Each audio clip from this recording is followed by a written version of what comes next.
Hey, I'm Rachel Ngom from she'smakingimpact.com, and today I want to answer one of your questions. So this comes from Sarah Lynn Wallace, and she says, my challenges are mostly around mindset. For the most part, I know what I should be doing, but I get hung up on what others will think.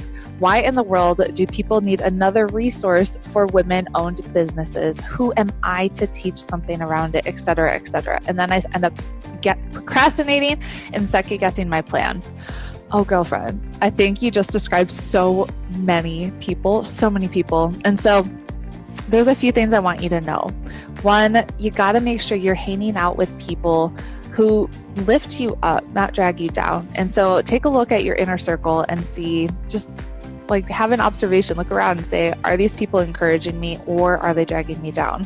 If they're dragging you down, it might be time to just limit contact, which is hard. If it's your family, you obviously can't completely limit them or cut them out. But could you surround yourself with more inspiring people or people who are really, they know what it is that you're going through and they're there to encourage you and help you and lift you up. Next thing I want you to know is that you're not alone in this thinking. Imposter syndrome is so real.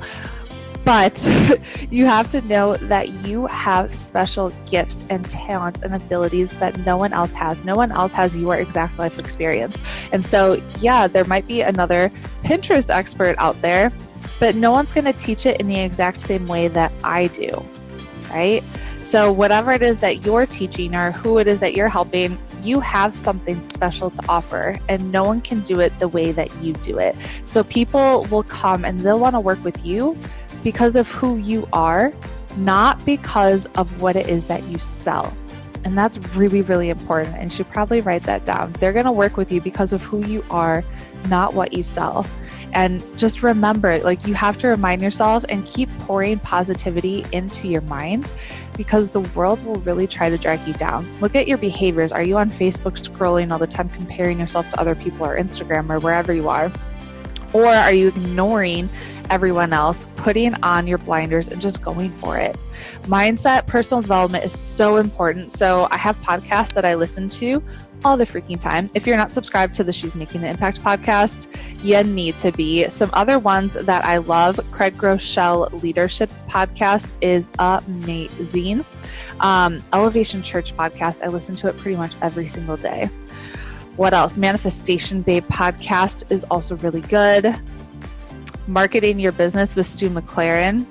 People who are doing more mindset stuff. So let's see. Last one. Mind Your Business podcast. Oh, and the School of Greatness. I have a lot. But you have to understand, you have to really overload your brain with positivity all the freaking time. So I literally am listening to stuff with headphones on every day. When I'm out for a walk, when I'm around the house. Otherwise, your mind is going to try to bring you down. So commit to listening and filling your brain with positivity. I believe in you. It's time that you start believing in you too. I hope you found this helpful. Make sure to head to she'smakingimpact.com. I got lots of freebies for you there, and I'll see you later.